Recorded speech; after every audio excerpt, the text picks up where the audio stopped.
পর্ব ৭। হাদিস শোনার ব্যাপারে উম্মে সালামার আগ্রহ ছিল অপরিসীম। রাসূল সাল্লাল্লাহু আলাইহি সাল্লাম মসজিদে নববীতে যখন কোনো কথা বলতেন, তিনি চেষ্টা করতেন সেসব কথা শুনে আত্মস্থ করতে। উম্মুল মুমিনিনদের মধ্যে আয়েশার পর তিনিই সবচেয়ে বেশি হাদিস বর্ণনা করেছেন। তার বিচক্ষণতা এবং প্রজ্ঞার দরুন রাসূল পরবর্তী মদিনায় তিনি অন্যতম ফকিহ হিসেবে সমাদৃত ছিলেন। এমনকি আবু হুরায়রার মতো হাদিস বর্ণনাকারীও তার মতের বিরোধিতা করার সাহস পেতেন না। একদিন তিনি তার ঘরে বসে চুল পরিপাটি করছিলেন। তার দাসী মাতাস তার চুল বেঁধে দিচ্ছিল। এমন সময় রাসূল সাল্লাল্লাহু আলাইহি সাল্লাম সমবেত সাহাবীদের কিছু বলার জন্য মসজিদে নববীর মিম্বরে দাঁড়ালেন। যখন তিনি হে লোক সকল বলে তার বক্তব্য শুরু করলেন, তখন উম্মে সালামা দাসী মাশাতকে বললেন, জলদি আমার চুলগুলো বেঁধে দাও তো।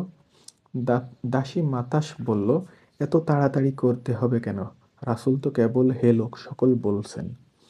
তার কথা শুনে উম্মে সালামা রাগান্বিত হয়ে বললেন, বোকা মেয়ে, আমি কি লোক সকলের মধ্যে অন্তর্ভুক্ত নই?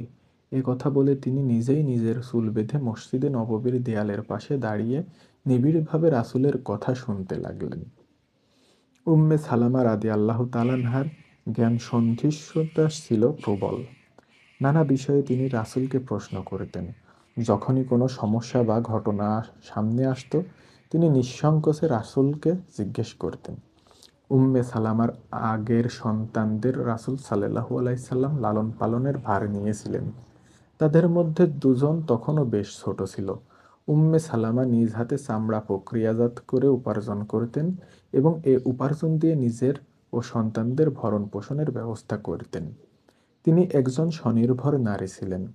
একদিন তিনি রাসূলকে জিজ্ঞেস করলেন, হে আল্লাহর রাসূল, আমার স্বামী আবু সালামার সন্তানদের জন্য আমি যা কিছু ব্যয় করি, আমি কি এর বিনিময়েও সওয়াব পাব?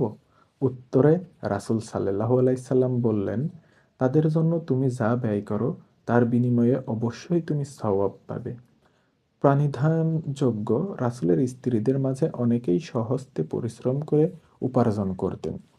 সাউদা রাদিয়াল্লাহু তাআলা আনহু স্বহস্তে চামড়া প্রক্রিয়াজাত করে বিক্রি করতেন। ঘরে বসে তারা ঘরোয়া যেসব মেয়েলি কাজ আছে সেগুলোর মাধ্যমে উপার্জন করতেন। বর্তমান যুগের নারীরা যদি ঘরে বসে কোনো মেয়েলি কাজের মাধ্যমে আয়ের কোনো সুযোগ করে নিতে পারেন, তবে সেটা অসম্মানের কিছু নয়, বরং এটা উম্মুল মুমিনিনদের সুন্নত হিসেবে পুণ্য কর্ম বলে বিবেচিত হতে পারে।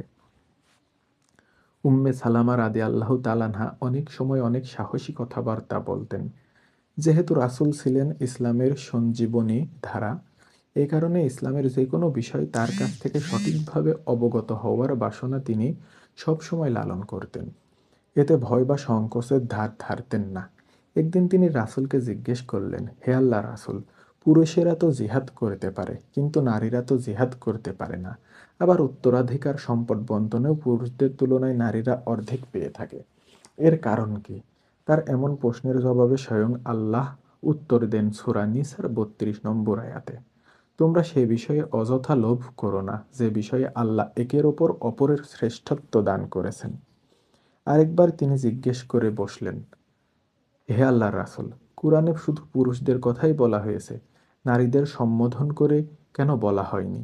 তার এ কথার পরিপ্রেক্ষিতে আল্লাহ কুরআনে নারীদের গুণাগুণ উল্লেখ করে সূরা আহজারের ৩৫ নম্বর আয়াত অবতীর্ণ করেন। নিশ্চয়ই অনুগত পুরুষ অনুগত নারী, বিশ্বাসী পুরুষ বিশ্বাসী নারী, সৎকর্মপরুষ নারী সৎকর্ম পুরুষ পুরুষ, সত্যবাদী পুরুষ সত্যবাদী নারী, ধৈর্যশীল পুরুষ ধৈর্যশীল নারী, বিনীত পুরুষ বিনীত নারী, দানশীল পুরুষ দানশীল নারী, রোজা পালনকারী পুরুষ রোজা পালনকারী নারী, যৌনাঙ্গ হেফাজতকারী পুরুষ যৌনাঙ্গ হেফাজতকারী নারী, জিকির প্রিয় পুরুষ এবং জিকির প্রিয় নারী, এ সবার জন্য আল্লাহ প্রস্তুত রেখেছেন ক্ষমা ও মহা পুরস্কার। শুধু এসব বিষয় নয়, নারীদের একান্ত বিষয়েও তিনি নিঃসংকোচে প্রশ্ন করতেন রাসূলকে। একবার তিনি রাসূলকে প্রশ্ন করলেন, হে আল্লাহর রাসূল, আমি মাথার চুল সবসময় শক্ত করে বেণি বেঁধে রাখি। ফরজ গোসলের সময় আমি বেণি খুলে গোসল করব, নাকি সেটা না ভিজিয়ে গোসল করব? উত্তরে রাসূল সাল্লাল্লাহু আলাইহি সাল্লাম বললেন, বেণি ইসলামের প্রতিটি বিধানকে তিনি সহজবোধ্যভাবে বুঝে নিতে চেষ্টা করতেন, যাতে পরবর্তী উম্মতের জন্য এসব পাথেয় হয়ে হতে পারে। একবার রাসূল সাল্লাল্লাহু আলাইহি সাল্লাম উম্মে সালামা এবং মাইমুনা রাদিয়াল্লাহু তাআলা আনহার সঙ্গে বসেছিলেন। এ সময় সেখানে অন্ধ সাহাবী আব্দুল্লাহ ইবনে উম্মে মাকতুম উপস্থিত হন। তাকে উপস্থিত দেখে রাসূলের স্ত্রীদ্বয় পর্দা না করে সেখানেই বসে রইলেন। রাসূল সাল্লাল্লাহু আলাইহি সাল্লাম তাদের বললেন, তোমরা তার থেকে আড়ালে গিয়ে পর্দা করো। উম্মে সালামা রাসূলের দিকে তাকিয়ে বললেন, হে আল্লাহর রাসূল, তিনি তো অন্ধ, তার থেকে পর্দা করার কি প্রয়োজন? তিনি তো আমাদের দেখতে পাচ্ছেন না। উত্তরে রাসূল মুচকি হেসে বললেন, তোমরা তো তাকে দেখতে পাচ্ছ, সুতরাং পুরুষদের থেকে নারীদেরও পর্দা করা উচিত। অনেক সময় মেয়েলি বিষয়ে যখন তিনি রাসূলের সঙ্গে কথা বলতেন, তখন যেসব বিষয়ে রাসূলের অবজ্ঞা থাকত, তিনি তা শুধরে দিতেন। একদিন রাসূল সাল্লাল্লাহু আলাইহি সাল্লাম হয়তো কোনো সাহাবীকে টাকনুর নিচে কাপড় পরা অবস্থায় দেখেছিলেন। এটা দেখে তিনি বেশ নাখোশ হন। ঘরে এসে উম্মে সালামাকে বিষয়টি জানিয়ে বলেন, লুঙ্গি বা পাজামা অহংকারবশত টাকনুর নিচে ঝুলিয়ে পড়া ইসলামে নিষিদ্ধ। টাকনু ও হাঁটুর মাঝামাঝি রেখে পড়া উচিত। রাসূলের এমন কথা শুনে উম্মে সালামা মনে অনুসন্ধিৎসা জেগে উঠল। তিনি রাসূলকে প্রশ্ন করলেন, হে আল্লাহর রাসূল, তাহলে মহিলাদের কাপড় পরার নিয়ম কি? রাসূল সাল্লাল্লাহু আলাইহি সাল্লাম বললেন, তারা হাঁটু ও টাকনুর মাঝামাঝি থেকে আরও ১ বিঘত পরিমাণ নিচে নামিয়ে কাপড় পরবে। কিন্তু একজন নারী হিসেবে উম্মে সালমার কাছে এ জবাব মনঃপূত হল না। কেননা তিনি মনের চোখ দিয়ে ততক্ষণে মেপে ফেলেছেন টাকনুর ও হাঁটুর মাঝামাঝি দূরত্ব। সেখান থেকে ১ বিঘত পরিমাণও যদি কাপড় ঝোলানো হয়, তবু পায়ের অনেকখানি দেখা যাবে। রাসূল হয়তো বিষয়টি অনুমান করে বলেছেন, তাই পুঙ্খানুপুঙ্খভাবে মাপ নেওয়াটা সম্ভব হয়নি। রাসূলের অনুমানকে একদিকে রেখে তিনি বললেন, না, এতে কাজ হবে না। এরকম করে কাপড় পরলে সেটা টাকনুর উপরেই উঠে থাকবে এবং পায়ের অনেক অংশ দেখা যাবে। তখন রাসূল নিজের অনুমানকে শুধরে নিয়ে বললেন, তাহলে নারীরা হাঁটু ও টাকনুর মাঝামাঝি থেকে ১ হাত পরিমাণ কাপড় পরবে। তবে এর থেকে বেশি নিচে পড়লে তা বাড়াবাড়ি হয়ে যাবে। একবার এক নারী এসে রাসূলকে জিজ্ঞেস করলেন, রোজাদার ব্যক্তি স্ত্রীকে চুমু দিতে পারবে কিনা?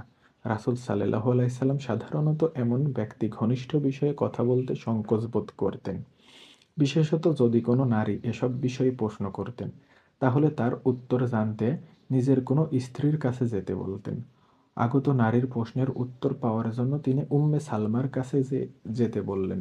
নারীটি উম্মে সালমার কাছে প্রশ্ন করলে তিনি শুধু উত্তরই দিলেন না, একদম বাস্তব উদাহরণ সমেত বলে দিলেন, আল্লাহর রাসূল তো রোজা অবস্থায় আমাকে চুমু দিয়ে থাকেন। নারীটির জন্য এ উত্তর যেন মেঘনা চাইতেই বৃষ্টি। রাসূলের সেবায় উম্মে সালেমা রাদিয়াল্লাহু তাআলা আনহা পূর্ণ খেয়াল রাখতেন।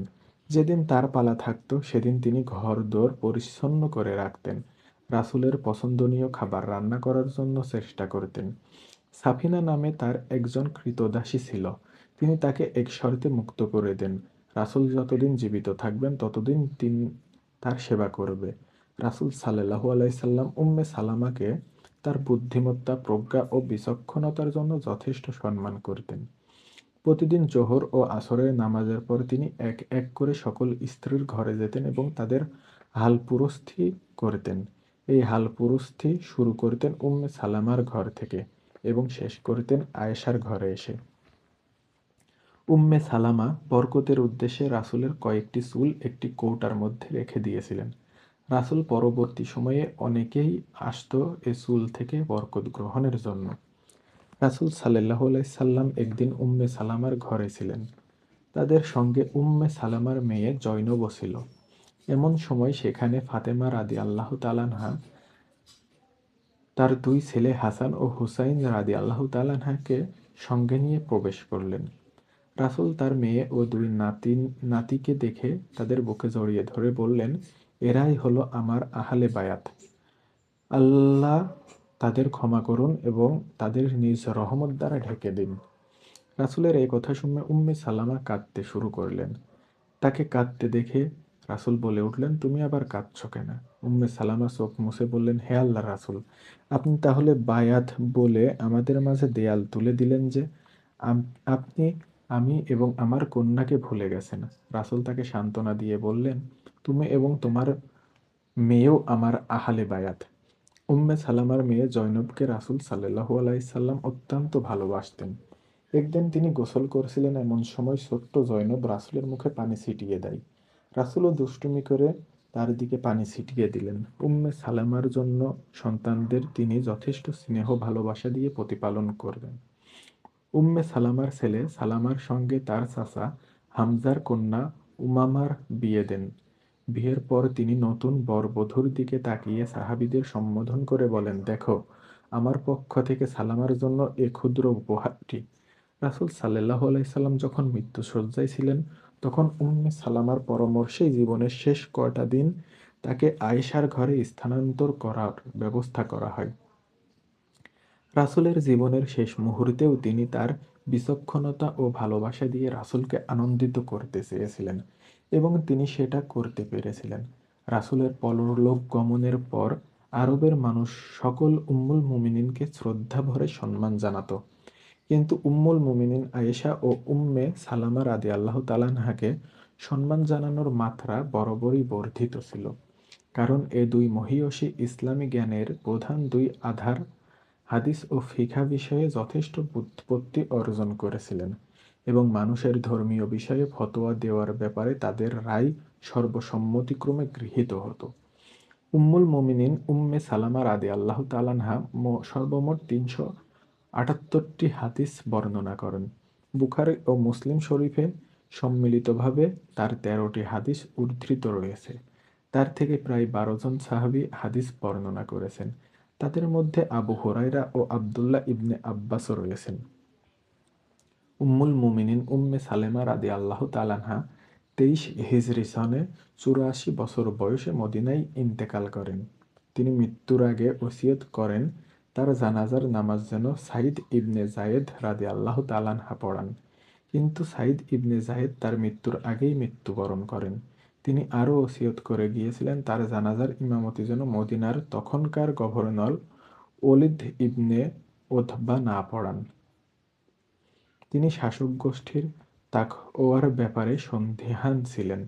এ কারণে মৃত্যুর পর তার জানাজা পড়ান হাদিস বর্ণনাকারী প্রখ্যাত সাহাবী আবু হুরায়রা রাদিয়াল্লাহু তাআলা আনহু। নববী আলোয় উদ্ভাসিত এ আত্মোজ্জ্বল দীপমণিকে মদিনার জান্নাতুল বাকিতে চিরনিদ্রায় সমাহিত করা হয়।